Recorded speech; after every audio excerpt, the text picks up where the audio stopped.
Morning எல்லாருக்கும் காலை வணக்கம். நம்ம எவ்ரிடே வந்துட்டு ஏதாவது ஒரு தாட் பேசிட்டு இருப்போம் இல்லையா?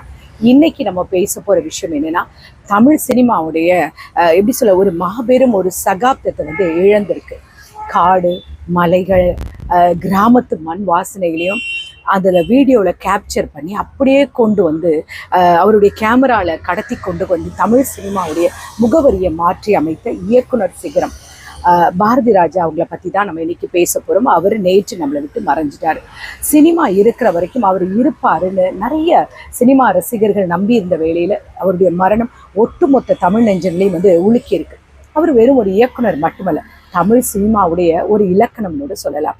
திரையரங்குகளில் திரை வந்து அப்படி ஏதாவது சினிமான்றது ஒரு 4 செவருக்குள்ள அடைப்பட்டு கிடந்ததை தெருக்களுக்கும் வயல்வெளிகளுக்கும் மனிதர்களுடைய யதார்த்தமான வாழ்க்கைக்கு கொண்டு வந்து நமக்கு கொண்டு வந்து கொடுத்தவர்.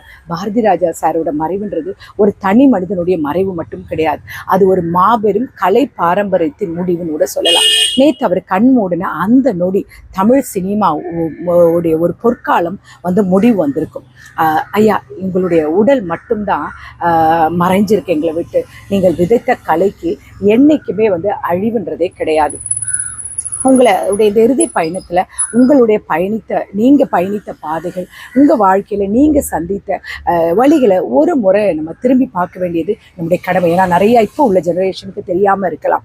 தேனியில் 1941 ஆண்டு வந்து தேனி மாவட்டத்தில் அள்ளி நகரம் என்ற ஊரில் அவர் பிறந்தார். ஒரு சின்ன கிராமத்தில் சின்னசாமி கர்த்தம்மா அவங்களுக்கு மகனாக தான் இவர் பிறந்தார் நம்ம பாரதி ராஜா. ஸோ அவர் பெற்றவங்க, அவருடைய ரியல் நேம் வந்து என்னென்னா பழனிசாமி. பட் கிராமத்து மண்ணும் அவங்களுடைய மனிதர்கள், அவருடைய வெள்ளந்தியான பேச்சு, இதெல்லாம் அவங்களுடைய கோபம், காதல், இதெல்லாம் தான் அவருக்குள்ள வந்து ஒரு கலைஞனை வந்து வளர்த்துட்டே இருந்தது. சின்ன வயசுலேருந்தே நாடகங்கள் மேலே ரொம்ப வந்து அவருக்கு ஒரு அலாதிமான பிரியம். கிராமத்து திருவிழாக்களில் நடக்கிற நாடகங்களை விடிய விடிய உட்காந்து பார்த்துட்டு வளர்க்குறவர். சினிமான்ற ஒரு ஒற்றை கனவுகளோட கையில் வெறும் நம்பிக்கையை மட்டும் எடுத்துக்கிட்டு தன்னுடைய கிராமத்திலேருந்து சென்னைக்கு ரயில் ஏறி வந்தார் பழனிசாமி. சென்னை அவரை சிவப்பு கம்பளம்லாம் போட்டு வரவேற்கலை. பல கஷ்டங்கள், பல வேதனையோட, பட்னியோட, கோடம்பாக்கத்தோடைய எல்லா வீதிகள்லையும் அவர் அலைஞ்சிருக்காரு. உதவி இயக்குனர் வாய்ப்புக்காக பலருடைய கதவுகளை போய் தட்டினார். அப்புறம் பஞ்சு, கிருஷ்ணன், இந்த மாதிரி பெரிய இயக்குனர்கள் வந்து இயக்குனர்கிட்ட உதவி இயக்குனராக பணியாற்றி சினிமாவுடைய நுணுக்கங்களை கற்றுக்கிட்டார். அப்போ தான் தன்னுடைய பெயரை பாரதி ராஜான்னு அவர் மாற்றிக்கிட்டார். அந்த பெயருக்கு பின்னால் இன்னைக்கு இவ்வளவு பெரிய ஒரு வரலாறு உருவாகும்னு அவர் கண்டிப்பாக அன்னைக்கு அவரும் நினச்சிருக்க மாட்டார், யாரும் நினச்சி பார்த்துருக்க மாட்டாங்க. 1977ஆம் ஆண்டு தமிழ் சினிமா வரலாற்றிலே தங்க எழுத்துக்களால் பொறிக்கப்பட வேண்டிய ஒரு ஆண்டுன்னு சொல்லலாம். 16 வயதிலே அப்படின்ற ஒரு படத்தின் மூலம் இயக்குனராக அறிமுகமான பாரதி ராஜா. அந்த படம் வந்து அது வரைக்கும் ஸ்டூடியோக்குள்ளே தான் ஒரு செட்டு போட்டு மேக்கப் போட்டு நடிச்சிட்டு இருந்த நடிகர்களும் தமிழ் திரையுலகம் மயில், சப்பானி, பரட்டை அப்படின்ற கதாபாத்திரங்களோட ஒரு மாபெரும் அதிர்ச்சியை வந்து மக்களுக்கு கொடுத்தாரு. நிஜமான கிராமத்து மண், நிஜமான மனிதர்கள், நிஜமான நடைமுறை, பேச்சு வழக்கு என ஒரு அன்றாட நம்முடைய ரெகுலர் ஆக்டிவிட்டீஸை அப்படியே ஒரு சினிமாவில் மாற்றி சினிமாவுடைய திசையே மாற்றினோம். அதுக்கப்புறம் ஒரு இயக்குனர் கிழக்கே போகும் ரயில், சிகப்பு ரோஜாக்கள், புதிய வார்ப்புகள், நிழல்கள், எல்லா படமும் ஒவ்வொரு விதமான விஷயங்களை காமிச்சது. கிராமத்து காதலை மட்டும் இல்லை, சிகப்பு ரோஜா மூலம் ஒரு சைக்கோ த்ரில்லரையும் தமிழ் சினிமாவுக்கு அறிமுகப்படுத்தினார்.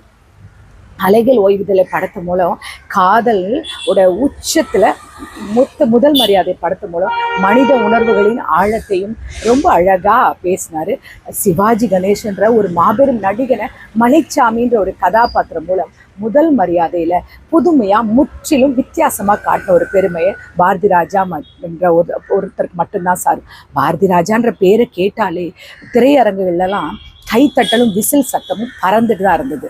அவர் தமிழ் சினிமாவுடைய முதல் நட்சத்திர இயக்குனராக இருந்தார். அவர் இயக்குன அந்த படங்கள்லாம் பார்த்தா கருத்தமான்ற படம் பெண் குழந்தைகளுக்கு ஆதரவுப்பான ஒன்று படம். அவங்களுடைய குழந்தைகளுடைய உணர்வு, அவங்கள அனுபவிக்கிற கொடுமைகளெல்லாம் வெளிப்பாடாக காமிச்சு பெண் குழந்தைகளுக்கு மரியாதையை உலகுக்கு எடுத்து காமிச்சார். அந்த படம் இந்திய தேசிய விருது வந்து வாங்கியிருக்கு இல்லையா? இது மட்டுமல்ல, இப்படி பலதரப்பட்ட படங்களை இயக்குனவர் பலவிதமான மனிதர்களையும் ஆளுமைகளையும் அவர் உருவாக்கினார். ஒரு சிற்பின்னு கூட சொல்லலாம் இல்லையா? பாரதி ராஜாவுடைய பள்ளி, அதாவது makers of the star. Bharathi Raja வெறும் படங்களை மட்டும் இயக்கல, தமிழ் சினிமாவை ஆளப்போகிற பல ஆளுமைகளையும் உருவாக்கியிருக்காரு. அவர் எப்படின்னா கமல், ரஜினி, அப்புறம் நடிகர்களுடைய நடிப்பு பசிக்கு தீனி போட்டவர். அது மட்டுமா, ராதிகா, ரதி, கார்த்திக், ராதா, கார்த்திக், ரஞ்சினி, ரேவதி, டெப்போலியன், பிரியாமணி. அவர் தமிழ் சினிமாவில் அறிமுகப்படுத்தின புதுமுகங்களை பட்டியல் பார்த்தீங்கன்னா ரொம்ப நீளமானது. இசை உலகத்து சக்கரவர்த்தியான இளையராஜா கூட இயக்குனர் சிகரமும் பாரதி ராஜாவும் சேர்ந்து கூட்டணி தான் தமிழ் சினிமாவுடைய எப்படி சொல்லலாம் மிக சிறந்த ஒரு காலம்னே சொல்லலாம். இவங்க கூட்டணியில் வந்த முதல் பாடல்கள் எல்லாம் இன்னமும் கிராமங்களில், வயல்வெளிகளிலும், நகரத்து வீதிகளில் ஒழிச்சுட்டு தான் இருக்குது. எத்தனை ட்ரெண்ட் வந்தாலும் அந்த சாங்ஸ் மாறாது. அதுக்கப்புறம் இசை புயல் ஏஆர் ரகுமான் கூட சேர்ந்து கிழக்கு சீமையில், கருத்தம்மா அப்படின்ற படங்கள் எல்லாம் பயன்படுத்தி சர்வதேச இன்டர்நேஷ்னல் மியூசிக்கையும் அந்த கிராமத்து மண்ணுக்கு கொண்டு வந்தார். ஒரு திறமையை கண்டுபிடிக்கிறதுல பாரதி ராஜா சாருக்கு நிகர் அவர் மட்டும்தான். தன்னுடைய படங்களில் நடித்த எல்லா நடிகைகளையும் வெறும் நடிகர்களாக பார்க்காம தன்னுடைய குடும்பத்து பிள்ளைகளாக தான் அவர் பார்த்தார். அவர் வெறும் ரசிகர்களுடைய கைத்தட்டு மட்டும் வாங்கி இது பண்ணலை. தமிழ் சினிமாவுடைய எல்லையை தாண்டிய தேசிய அளவிலையும் உலக தமிழ் அளவிலையும் பல விருதுகளை குமிச்சு தமிழ் மண்ணுக்கு பெருமை சேர்த்திருக்காரு. அவர் 6 தேசிய விருதுகள், அப்புறம் இந்திய அரசின் உயரிய விருதியான பத்மஸ்ரீ விருதையும் அப்புறம் அவர் வாங்கியிருக்காரு. பாரதி ராஜாவுடைய கலை பசிக்கு அவர் இயக்கிய திரைப்படங்கள் அதெல்லாம் ஒரு எக்ஸாம்பிளாக நின்றவில்லை. இந்திய திரையுலகம் அவருக்கு திரும்பி பார்த்து பல உயரிய விருதுகளை வழங்கி அவரை பாராட்டி கௌரவிச்சது. அவர் விருதுகளை தேடியெல்லாம் போகலை, அவருடைய திறமையை தான் தேடி ஓடினார். அவர் திறமையை பார்த்து தான் விருதுகள் அவரை தேடி வந்தது.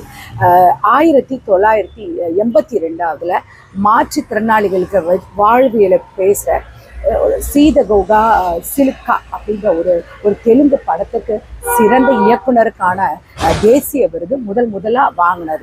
அதற்கு பிறகு தமிழ் சினிமாவுடைய மகத்தான பல என்ன சொல்கிறேன் ஒரு காவியம் சொல்லுவாங்க இல்லையா, முதல் மரியாதை, அதுக்கு சிறந்த தமிழ் படத்திற்கான தேசிய விருது வாங்கினார்.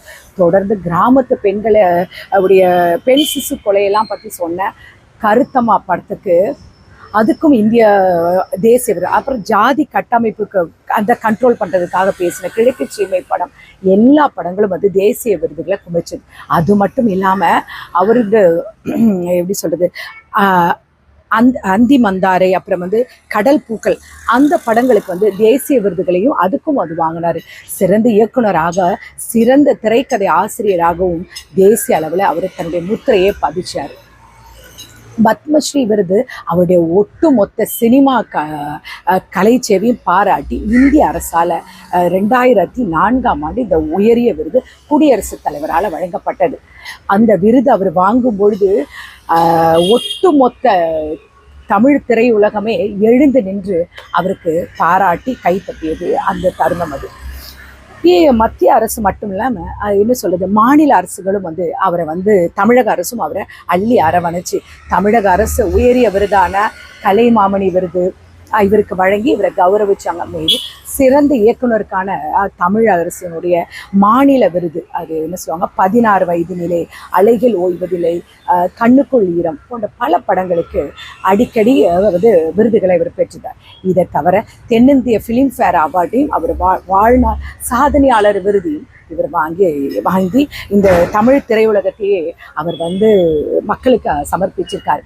வாழ்க்கையில் உச்சக்கட்டத்தில் புகழையும் பாராட்டுகளையும் பெற்றிருந்தாலும் அவர் பாரதி ராஜா தன்னுடைய தனிப்பட்ட வாழ்க்கையில் பல சோதனைகளையும் வேதனைகளையும் வழிகளையும் அவர் சந்திச்சிருக்கார்.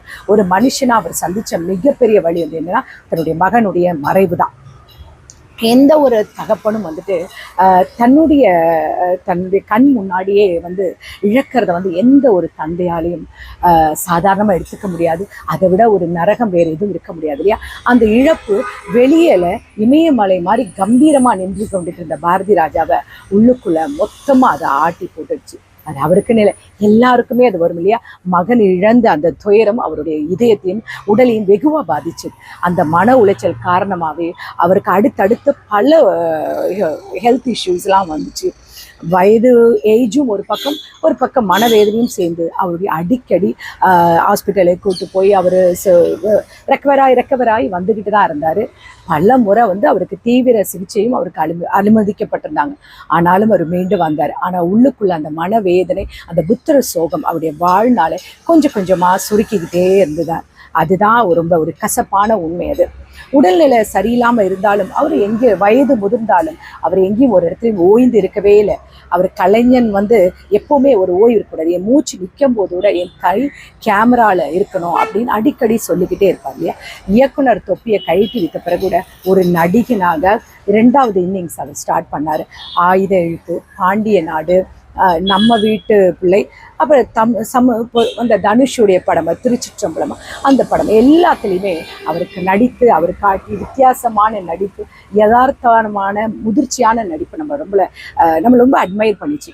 இளம் இயக்குநர்களை பாராட்டுறதும் அவர் ஒரு நாளும் டயர்டானதே கிடையாது. நல்ல படங்களை பார்த்தா ஓடி போய் அந்த இயக்குநர்களை கட்டி பிடிச்சி முத்தமிட்டு அவளை வாழ்த்து சொல்வார்.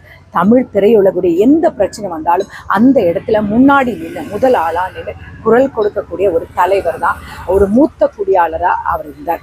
நேற்று நம்ம கிட்ட பேசிட்டு இருந்தவர் இன்னைக்கு அவருடைய கம்பீரமான குரலால் நம்மளை வழி நடத்திட்டு இருந்தார். இன்னைக்கு ஒரு புகைப்படமா நம்ம நினைவில் நின்றுட்டு இருக்காரு. ஏன் இனிய தமிழ் மக்களேன்று அந்த ஒற்றை குரல், அந்த கம்பீரமான குரல் இனிமே புதிதாக ஒழிக்க போகிறது கிடையாது. தமிழ் சினிமாவுடைய இலக்கணத்தை மாற்றி அமைத்த அந்த இமயமலை இன்னைக்கு சரிஞ்சிருக்கலாம். ஆனால் பாரதி ராஜா ஐயா, நீங்கள் இயக்கிய படங்களும் நீங்கள் உருவாக்கிய கலை கதாபாத்திரங்களும் கலைஞர்களும் இந்த தமிழ் சினிமாவுக்கு கற்றுக் கொடுத்த யதார்த்தம் நீங்கள் இந்த உலகம் இருக்கும் வரை கண்டிப்பாக உங்களை நினைவில் வச்சுருக்கோம். மயிலுடைய பாவாடி தாவணியில், சப்பானியுடைய வெள்ளந்தி சிரிப்புலையும், பொற்றன் குளன் காமத்து காத்துலையும் உங்களுடைய வாசம் என்றைக்கும் எங்ககிட்ட வீசிக்கிட்டு தான் இருக்கும். உங்களை ஆத்மா சாந்தி அடைய நாங்கள் இறைவனை வேண்டிக்கிறோம். தமிழ் சினிமா இருக்கிற வரைக்கும், தமிழர்கள் வாழும் வரை இயக்குனர் சிகரத்தின் லெகசி இந்த உலகத்திலையும் இந்த மண்ணிலையும் நிலைச்சு தான் இருக்கு. போய் வாங்க.